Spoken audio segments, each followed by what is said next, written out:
Hello, आप देख रहे हैं मनी 9। मैं हूँ प्रियंका संभव आपके साथ। तो अपनी पहली सैलरी को कैसे खर्च करें आप? पैसा आपका है, मर्ज़ी भी आपकी चलेगी, पर हमारी सलाह इतनी है कि इंटेलिजेंटली खर्च कीजिए। यानी कि प्लान तो बहुत सारे हो सकते हैं कि एक महँगा फ़ोन खरीद लिया जाए या कहीं शानदार छुट्टियों पर जाया जाए, शानदार जगह पर डिनर खाया जाए। लेकिन इन सारे प्लान्स के साथ-साथ आपके पास एक इन्वेस्टमेंट का स्मार्ट प्लान होना भी ज़रूरी है, ताकि अभी जो आप पैसे बचाएँगे और इन्वेस्ट करेंगे, ये आगे फ्यूचर में आपकी बड़ी ख्वाहिशों को पूरा कर पाएगा। तो आज हम यही समझने वाले हैं कि पहली नौकरी, पहली सैलरी क्या हो, निवेश का मंत्र। और इसे समझाने के लिए मेरे साथ हैं आनंद राठी वेल्थ मैनेजमेंट के डेप्यूटी सीईओ फिरोज अजीज। फिरोज से हम समझने वाले हैं कि अगर आप हैं अपने 20s में या अर्ली 30s में, अभी-अभी आपने नौकरी शुरू की है, तो आपका इन्वेस्टमेंट प्लान कैसे होना चाहिए, कैसे उठाएँ पहला कदम?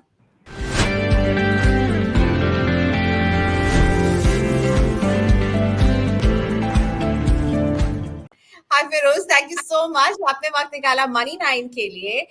तो आपका मैसेज क्या होगा जब जो अभी नौकरी शुरू कर रहे हैं और पहली बार उनके अपने पैसे उनके हाथ में आने वाले हैं, उनको आप क्या एक मैसेज देना चाहेंगे अभी? Thank you, Priyanka, to have me on the show. I think बहुत इम्पोर्टेंट है प्रियंका, ये बड़ी इम्पोर्टेंट चीज होती है कि जब आप काम के वर्कफोर्स में ज्वाइन होते हैं तो आज तक आपको पॉकेट मनी की आदत होती है, अब सैलरी सडनली आती है तो एक खुशी होती है, एक एक्साइटमेंट होता है कि आपको खर्च करना होता है। तो जरूर खर्च करें, पहला 1 महीना 2 महीने की अगर आप ज्यादा खर्च कर लेंगे तो कुछ होगा नहीं, बट 1-2 महीने सेटल होने के बाद मेरी की मैसेज होगी कि आप अगर ये सिद्धांत डाल लेंगे अपनी जिंदगी में कि जो भी मैं खर्च करूंगा वो मेरे निवेश के बाद होगा। Invest after, spend after you have invested. Investment को एक टैक्स की तरह माने, ना कि एक निर्णय की तरह माने। वो इन्वेस्टमेंट 30% आपकी सैलरी का जरूर इन्वेस्ट होना चाहिए। That will be the key message. अगर ये किसी ने किया है तो बहुत बेहतरीन आर्थिक जिंदगी बिताने की संभावना बढ़ा चुका है। और ये जो हम अपने तजुर्बे से कह रहे हैं कि जो पहली सैलरी थी मैंने भी खर्च कर दी थी, पहले 1.5 साल मैंने वेस्ट कर दिए थे, तो आज मैं I can't reverse time back, but this is the message I will surely give the youngsters so that they don't make mistakes like most of us have done in the past. Okay, so आपने कहा 30%, आपकी salary का 30% हिस्सा जो है वो निवेश में जाना चाहिए। आपने कहा ये भी, इनफैक्ट मैं आपसे पूछने वाली थी कि आपने अपनी पहली सैलरी का क्या किया था, तो आपने ये बता दिया कि पहले 1.5 साल तो आपने वेस्ट कर दिए, पर 1.5 साल के बाद आपने पहला इन्वेस्टमेंट, आपको याद है आपने क्या किया था फिरोज? बिल्कुल याद है प्रियंका जी। आई थिंक मैंने 3 सिस्टमैटिक इन्वेस्टमेंट प्लान्स चालू की थी, एक लार्ज कैप, एक मिड कैप और एक small cap. Monthly investments again 20% से चालू किया था। आज मैं दर्शकों को कह रहा हूं कि 30% करें। मैंने सिर्फ 20% ऑफ माय डिस्पोजेबल इनकम, मतलब जो टैक्स कटने के बाद जो सैलरी आती थी उसकी 20% का एसआईपी स्टार्ट किया था, जो आज भी चल रहा है। ओके, सो ये बताइए, ये 30%, 20%, अब ये हर इंडिविजुअल पर निर्भर करेगा, पर ये क्यों जरूरी होता है जल्दी शुरू करना? आपको अपनी पहली सैलरी से ही ये डिसीजन अब लेना बहुत जरूरी हो जाता है, क्योंकि जो जल्दी निवेश शुरू करते हैं उन्हें भी एक अर्ली मूवर एडवांटेज जो हर बिजनेस में मिलता है वो मिलता है। इसे आप कैसे समझाएंगे? जी प्रियंका जी, आई थिंक एक उदाहरण से अगर हम ये समझने की कोशिश करें प्रियंका जी, लेट्स अज्यूम 2 भाई हैं।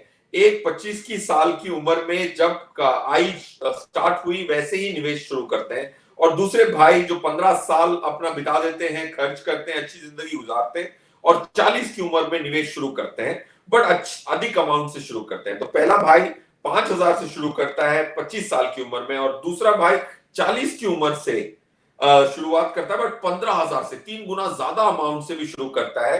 तो 55 की उम्र में दोनों के पास अमाउंट कितनी होगी, ये बहुत इंपॉर्टेंट सवाल होता है। तो पहले भाई के पास होगा 2.29 करोड़ जो जल्दी शुरू करते हैं और 14% की रिटर्न पे, और सेकंड भाई को भी अगर 14% की ही रिटर्न मिली, उनका तिगुना अमाउंट भी 15,000 रुपए से स्टार्ट करने के बावजूद वो सिर्फ 84 लाख पे पहुंचेंगे। तो 3 गुना ज्यादा इन्वेस्टमेंट करने के बावजूद उनकी अमाउंट 1/3 तक अप्रोक्सीमेटली रह जाती है। इसको कहते हैं पावर ऑफ कंपाउंडिंग। इसीलिए आइंस्टाइन की जो वॉरेन बुफे की जो ये है कि कोट है कि eighth wonder of the world is compounding, it gets substantiated with this example. Right, वो जो टाइम है वो आप कभी मेकअप नहीं कर सकते हैं। जिसने पहले शुरू किया निवेश उसने जो है वो करोड़पति बन गया, और जिसने लेट शुरू किया भले ही ज्यादा डाल रहा था उसको वो लखपति ही बन के रह गया। ये बताइए, अब निवेश के भी बहुत सारे इंस्ट्रूमेंट्स हैं, फाइनेंशियल इंस्ट्रूमेंट्स हैं, इतने सारे निवेश करने का तरीका बदल रहा है। आप क्या कहते हैं, जो पहला निवेश है वो किस तरह का होना चाहिए एक यंगस्टर के लिए जो अपने 20s में जो अपनी जिंदगी शुरू कर रहा है, अपने इन्वेस्टमेंट की जर्नी शुरू कर रहा है? आई थिंक जो भी शुरुआत करते हैं तो शुरुआत हमेशा एक तजुर्बेकार फंड मैनेजर के माध्यम से ही करनी चाहिए। अनफॉर्चुनेटली क्या है कि आज के एक साल के दौर में, पैंडेमिक के दौर में, बहुत सारे लोग खुद से इन्वेस्टिंग करने निकल गए हैं। 8 करोड़ डीमैट अकाउंट खुल चुके हैं बीएसई के प्लेटफॉर्म पे। तो मुझे थोड़ा सा बहस जरूर लगता है। तो एक नए निवेशक को जरूर म्यूचुअल फंड का प्लेटफॉर्म का ही सहारा लेना चाहिए ताकि उनका पहला एक्सपीरियंस खराब ना हो, और खराब नहीं होगा तो जिंदगी भर वो इक्विटी का सहारा लेके महंगाई को मात दे पाएंगे। So invest through a mutual fund. अब म्यूचुअल फंड में भी 508 म्यूचुअल फंड है इक्विटी के ओपन एंडेड। अब उसमें से 1 या 2 का चुनाव करना कठिन है। तो लार्ज कैप स्कीम देखें, लार्ज कैप स्कीम में 3 साल से ज्यादा रही हुई स्कीम्स 13 हैं, जिसमें 2000 करोड़ से ज्यादा लगे हुए हैं। तो उन 13 में से अगर एक स्कीम आप चुने एक शुरुआत के लिए, मेरा एसेट लार्ज कैप एक ग्रेट स्टार्ट पॉइंट होगा। प्रियंका, फिरोज, अभी इन दिनों क्रिप्टो करेंसी का काफी क्रेज है, सभी लोग क्रिप्टो करेंसी की बात कर रहे हैं। मैं यंगस्टर्स को जानती हूँ जो हमारे हेल्पलाइन के शो में अपने सवाल भेजते हैं, वो कहते हैं कि हमने कुछ क्रिप्टो करेंसी में अभी जो है इन्वेस्टमेंट कर दिया। एक तो बहुत इजी है, इतने सारे एप्स हैं जो आपको बहुत इजीली, आप बस कुछ बटन्स दबाइए, बहुत इजीली सारे ट्रांजैक्शन हो जाते हैं। तो वो क्रिप्टो करेंसी में निवेश कर रहे हैं, उनको आप क्या कहना चाहेंगे जिन्होंने कभी कहीं और इन्वेस्ट नहीं किया, वो पहला स्टेप क्रिप्टो करेंसी से ले रहे हैं? अब ये सिचुएशन आपको कैसी लगती है? बहुत डरावनी लगती है प्रियंका जी। क्यों? क्योंकि अगर क्रिप्टो करेंसी आज की युवा, जो इंडियन युवा बात कर रही है, क्योंकि सोशल मीडिया में एडवर्टाइजमेंट्स आते हैं कि ये आप एक बटन दबा के 100 रुपए में भी क्रिप्टो करेंसी खरीद सकते हैं। तो ये रिटर्न के बाद की उत्सुकता है, क्यूरियोसिटी है। अगर 2018 में कोई कहता कि मैं बिटकॉइन में इन्वेस्ट करता हूं तो मैं समझता कि ये समझदारी का निर्णय है, क्योंकि 2017 में बहुत गिरावट आई थी। आज जब वो 5,000 3,000 डॉलर पर बिटकॉइन से आज 50,000 डॉलर पे पहुंच गया है, तो जाहिर सी बात है सबको लग रहा है कि मैं मिस कर चुका हूं। फियर ऑफ मिसिंग आउट जो जज्बात है वो बहुत ज्यादा एविडेंट है। It's very scary. सेकंड, अगर मैं किसी युवा से बात कर रहा था, वो कहते हैं कि मैं क्रिप्टो का मस्त हूं, तो मैंने उनको पूछा कि भाई माइनिंग साइट्स कहां हैं, आपको पता है? तो बोलते पता नहीं। उनसे और 3 सवाल मैंने पूछे, उनके पास पता नहीं था। तो अगर जिस चीज की उनको लगता है कि यह वहम है कि मैं मास्टर हूं, और उसके 3 बेसिक सवाल के उत्तर नहीं हो, तो ये एक ओवर कॉन्फिडेंस, कंप्लेसेंसी मानी जाएगी। ये नहीं कह रहा हूं कि पैसे नहीं बनेंगे, बन पाएंगे, पार्टी होगी। अब पार्टी, रेव पार्टी होगी, वहां रेड भी पड़ेगी। तो ये है, आप उससे बच के जरूर रहें। ओके, तो थोड़ा सा सावधान रहिए। अच्छा, अब बात करते हैं मार्केट्स की। मार्केट, आपने खुद अभी बताया कि कैसे करोड़ों जो है वो खुल चुके हैं डीमैट अकाउंट।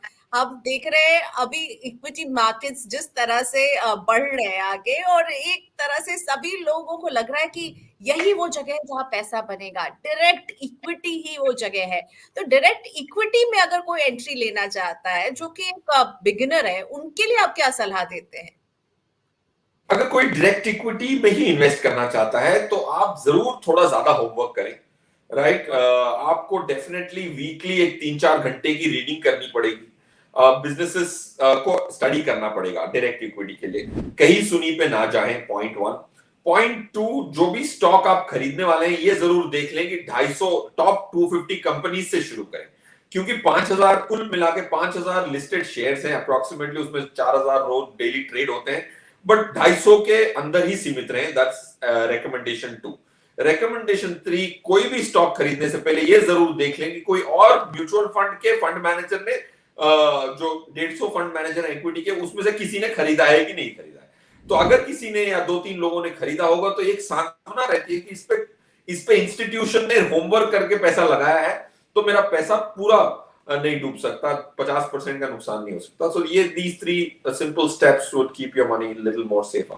अच्छा, एक फाइनेंशियल प्लान में, एक बिगिनर के फाइनेंशियल प्लान में इंश्योरेंस की जगह आप कहाँ देखते हैं? क्योंकि शुरुआत में उतनी लायबिलिटीज नहीं होती है, तो क्या इंश्योरेंस उन्हें तुरंत अपनी पहली सैलरी से इंश्योरेंस खरीदने का प्लान नहीं करना चाहिए, ये थोड़ा आगे जाकर लेना चाहिए जब उनके ऊपर लायबिलिटीज बढ़ेंगी? आपका क्या व्यू है इंश्योरेंस पर? इंश्योरेंस मेरे हिसाब से पहला कदम है। इन स्पाइट ऑफ अगर आपके पास आज लायबिलिटीज नहीं हो, तो ये जाहिर सी बात है कि लायबिलिटीज बिल्ड होंगी और कॉस्ट भी इंश्योरेंस का बढ़ता जाएगा, क्योंकि उम्र से कॉस्ट बढ़ता जाता है। तो अगर आप अपनी इंश्योरेंस की प्रीमियम्स को इनिशियली लॉक इन करेंगे तो पहले तो बहुत सस्ता पड़ेगा, और ऐसा नहीं है कि आपकी लायबिलिटीज बिल्ड नहीं होंगी। थर्ड ये है कि पेरेंट्स जो हैं वो आज शायद कमाते हो, वो आपके ऊपर निर्भर हो जाएंगे थोड़े सालों बाद, और ये टर्म प्लान के माध्यम से अपने रिस्क को कवर करने से एक इंसान को एक सांत्वना रहती है, एक स्लीपफुल नाइट आती है। तो इंश्योरेंस एक बहुत अहम हिस्सा प्ले करता है। Insurance by which I mean term plan. ULIP के झांसे में ना पड़े और टर्म प्लान से अपनी रिस्क को मिटिगेट करें। आपके पास एजुकेशन लोन हो सकता है, वो आप लोन अनपेड नहीं छोड़ना चाहते अगर, so you should cover yourself. शायद इंश्योरेंस की नीड कम होगी, बट उसको बिल्ड आप ओवरऑल कर सकते हैं ओवर द इयर्स। अच्छा फिरोज, वैसे तो आपने बता दिया कि म्यूचुअल फंड आपको अगर शुरुआत करें तो लार्ज कैप की स्कीम आप लीजिए, 508 में से आप कुछ स्ट्रीमलाइन भी, आपने नंबर्स भी बता दिए हैं, कुछ 13 स्कीम्स हैं लार्ज कैप की, इसमें से चुनिए। लेकिन म्यूचुअल फंड 2021 के लिए अब किसी को अगर निवेश अभी करना है तो आपकी तरफ से वो सिलेक्शन क्राइटेरिया, वो चेक बॉक्सेस जहां पर किसी को टिक लगाना चाहिए, एक तो लार्ज कैप की बात हो गई, इसके अलावा कौन से वो चेक बॉक्सेस हैं? देखिए, अगर हम आज की करंट स्थिति में इन्वेस्ट करने की सोच रहे हैं, तो पहला तो टिक मार्क जो मैं ऑलरेडी कह चुका हूं, उसको रीइटरेट करता हूं, 3 ईयर का ट्रैक रिकॉर्ड मिनिमम होना चाहिए। सेकंड, वो स्कीम जो है, एक फंड मैनेजर की स्टेबिलिटी बहुत इंपॉर्टेंट है। जो भी स्कीम्स हम रेकमेंड करते हैं, जाहिर सी बात है कि वो स्कीम में फंड मैनेजर 4 या 5 या इवन 10 इयर्स तक वो स्कीम को मैनेज कर रहे हैं, ताकि एक इंसान का बर्ताव अक्रॉस डिफरेंट मार्केट साइकिल्स पता लगा सके और फंड का भी बर्ताव पता लग सके। That's very important. थर्ड ये है कि आपको एक ही कैटेगरी के 2 स्कीम्स नहीं खरीदनी है, स्पेशली स्टार्टर्स के लिए। अगर आपने 10 साल की इन्वेस्टिंग की है, पूरी कैटेगरी में इन्वेस्ट कर चुके हो, तो दूसरी तीसरी स्कीम आप एक ही कैटेगरी खरीद सकते हो। तो आज की फोर्थ पॉइंट में ये कहूंगा कि फोकस्ड इक्विटी कैटेगरी एक जवान निवेशक के लिए बहुत इंपॉर्टेंट है, क्योंकि उसमें 20 या 22 या 23 स्टॉक होते हैं।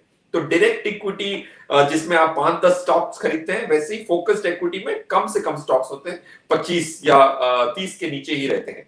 तो focused equity category underrated category है, उसको जरूर शामिल करें। Large cap, mid cap, flexi cap, focused, ये 4 स्कीम्स, 4 डिफरेंट कैटेगरीज से अगर आप चुनेंगे with 3 year track record and consistent fund management, you will be okay.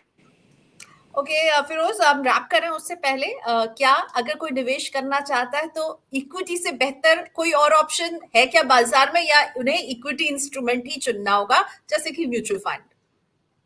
मेरे हिसाब से प्रियंका जी, इक्विटी जैसा कोई और इंस्ट्रूमेंट है नहीं।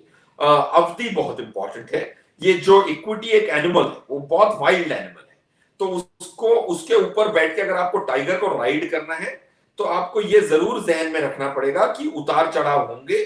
दिल मजबूत रखना पड़ेगा। 10 साल की निवेश में किसी का नुकसान नहीं हुआ है, तो ये अगर आप बुरे वक्त में अपने आप को याद दिलाएंगे, तब जाके इक्विटी का फायदा मिलेगा, वरना वो किताबी बात रह जाएगी कि रिटर्न बनता अगरचे मैं रुकता। इसीलिए it's very important that you have a very strong emotional control and become a great investor, and equity will definitely help. Quick money के चाहत में आपको इन्वेस्ट नहीं करना है, लंबे समय के लिए निवेश करना है और दिल मजबूत रखना है। Thank you so much Firoz, आपने वक्त निकाला मनी 9 के लिए। इस कॉन्वर्सेशन के लिए आपका धन्यवाद। बहुत सारी ऐसी बातें फिरोज ने कही है, बहुत ही आसान शब्दों में, जो आपको जरूर सुननी चाहिए अगर आप निवेश की तरफ पहला कदम उठा रहे हैं। Thank you Firoz. इसी के साथ मनी 9 में हम आपसे इजाजत लेते हैं, लेकिन मनी 9 देखते रहिए और इस तरह के कॉन्वर्सेशंस अगर आप मिस नहीं करना चाहते हैं तो मनी 9 के यूट्यूब चैनल को सब्सक्राइब करना बिल्कुल ना भूलें। बेल आइकॉन को भी क्लिक करें ताकि जब भी हमारे खास मेहमान आए और आपके निवेश, आपके बजट से जुड़ी ऐसी बातचीत हम लेकर आए, तो आपसे ये मिस ना हो।